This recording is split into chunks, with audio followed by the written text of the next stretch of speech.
සුබදැසනක් වේවා මගේ ආදරණීය හිත් ඇත්තනේ. ඔයාලා හැමෝටම ජීවිතේ තවත් එක් ආදරණීය උදැසනක ඔයාලා හැමෝම ගොඩක් ආදරෙන් පිළිගන්නවා මගේ YouTube channel එකට. දන්නවද පුංචි ළමයෝ, ඔයාගේ ජීවිතයේ මොන අරගල වලින් පිරීලා තිබුණත් උදැසන ඇහැරෙන ගමන් පුංචි ඔයාට ජීවිතේ ජීවත් වෙන්න තව දවසක් ලැබුණ එක වෙනුවෙන් ස්තුතිවන්ත වෙන්න. පුංචි මොහොතක් එළියට ගිහින් මේ ආස ගස්වල මල් පිපිලා තියෙන විදිය, ඒ චූටි චූටි වෙනස්කම් පොඩ්ඩක් නිරීක්ෂණය කරන්න. ඒ වගේම හමාගෙන එන සීතල සුළං පොඩ්ඩක් විඳින්න. මේ විදියට පුංචි වෙලාවක් ගත කරලා ඊට පස්සේ මම ආවේ උදැසන ආහාර පිළියෙල කරගන්න. ඉරිදාවත් නිසා අද උදේට සුදු පිට්ටු ටිකක් කමු කියලා තීරණය කරා. රයිස් කුකර් එකේ තමයි අද මම පිට්ටු ටික හදාගන්නේ. මුලින්ම කෙහෙල් කොලයක් මේ විදියට තියලා ඒක පොඩ්ඩක් සිදුරු කරා. හදාගත්තු පිට්ටු මල් ටික මේ විදියට කෙහෙල් කොලය මතට මේ විදියට එකතු කරා.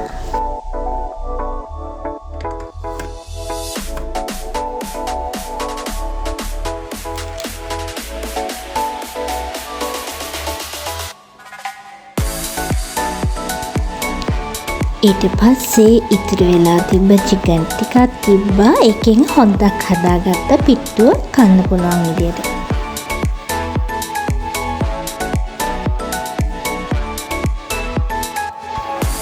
මේ වෙද්දි පිට්ටුව තැම්බිලා ඉවරයි.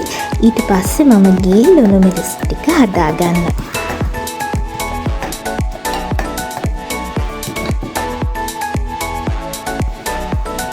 ඉතින් මෙන්න මේ විදියට තමයි උදැසන කෑම එක පිළියෙල වුණේ.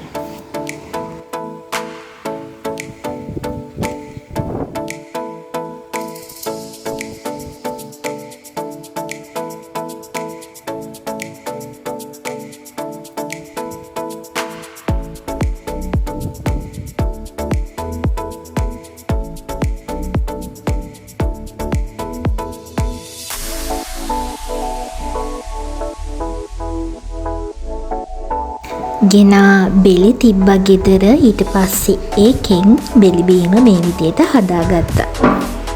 බෙලි කියන්නේ ගුණවත් පළතුරක්නේ.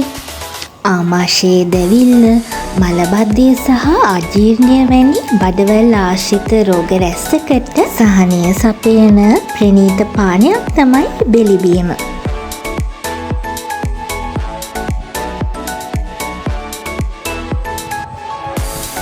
ඊට පස්සේ පොකුරු වදමල් ටිකක් මේ විදියට වේලෙන්න තිබ්බා.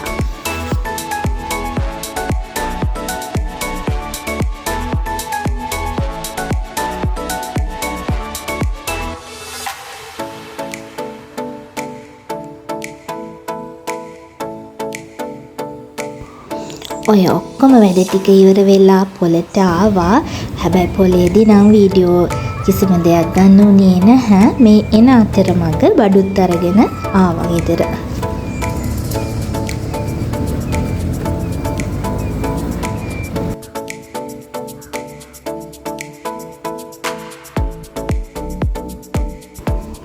ඊට පස්සේ දවල්ට කෑම කාලා ගෙනාපු බඩු එකින් එක පිළිවෙලට අස් කරගත්තා. ගෙනා 3-5 අවුව තිබ්බ හින්දා මේ විදියට සෝදලා වේලෙන්න තිබ්බා.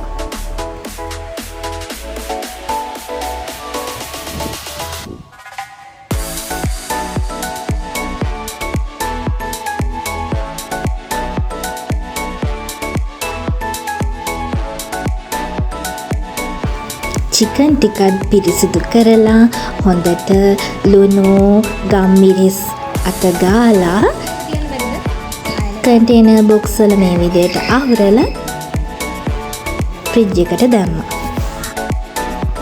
මාළු බිත්තරත් ගන්න ලැබුණා. ඒ ටිකත් මේ විදියට හොඳින් නටවගත් උණු වතුර භාජනයකට දාලා කහ චුට්ටක් ඒ වතුර එකට එකතු කරලා ටිකක් තැම්බෙන්න තිබ්බා.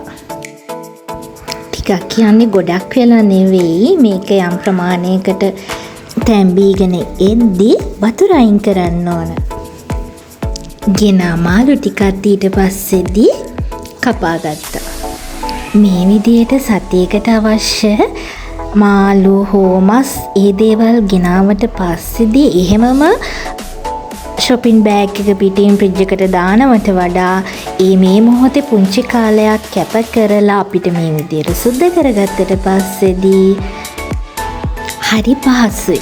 එතකොට අපිට උයද්දී ඒ ආහාර වේලට අවශ්‍ය ප්‍රමාණයට විතරයි ගන්න තියෙන්නේ. ඒ මොහොතේ සුද්ධ කර කර ඉන්න අවශ්‍යතාවයක් වෙන්නේ නැහැ.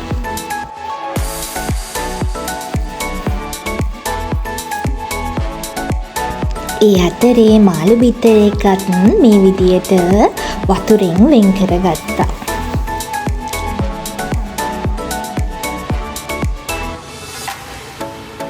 මිරිස් කුඩු කහකුඩු ටිකක් ලුණු ගමිරිස් දාලා මේ විදියට කපාගත්තු මාළු එකින් එක කන්ටේනර් බොක්ස් වල අසුරගත්තා. මාළු බිත්තරයකත් හදාගන්න ගම අනිත් ලිපේ මාළු ටිකක් තඹගත්ත. ඒ කට්ලට් ටිකක් හදාගන්න.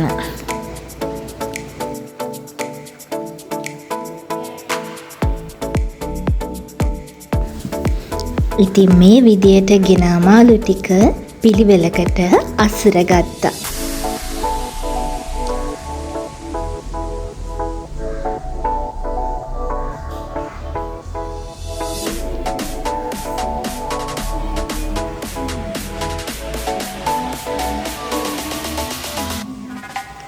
ඊට පස්සේ අල ටිකක් තඹගත්තා.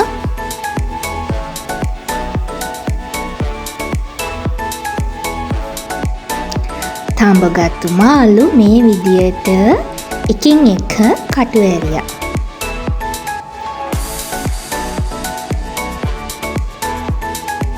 ඉතින් දැන් හවස් වෙගෙන එන ගම. ඉතින් ඔය වැඩ අතරේ එළියෙදි තිබ්බා වේලුණු ඒ ටිකත් ගත්තා.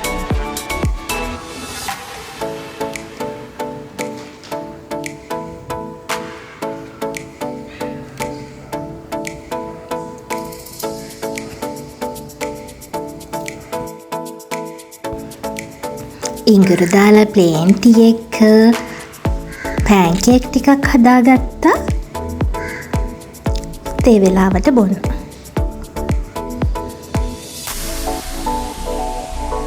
ඉතින් පුංචි තේ කෝප්පයක් බොන ගමන් මෙන්න මේ විදියට හවස් වෙද්දී අහස හරිම ලස්සනයි.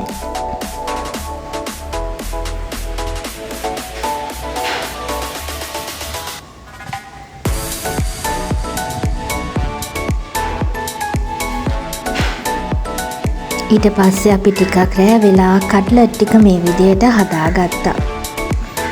සතියකට ප්‍රමාණවත් විදියට. ටිකක් විතර දවස කාර්යබහුල වුණත් එන සතියට මේ විදියට සූදානම් වුණාට පස්සේදී අපිට ලොකු වැඩ කිහිපයක් නැහැ කරගන්න. ඉතින් පුංචි කාලයක් ශ්‍රමයක් විතරයි මේ වෙනුවෙන් වැය කරන්න තියෙන්නේ. ඊට පස්සේදී අපිට නිදහසේ ආරම්භ වෙන සතිය යහපත් විදියට සැලසුම් කරගන්න පුළුවන්. ඉතින් ආයමත් දවසක ඉක්මනින් මුණ ගැහෙනකම් සතුටින් පරිස්සමට ඉන්න. බුදු සරණයි.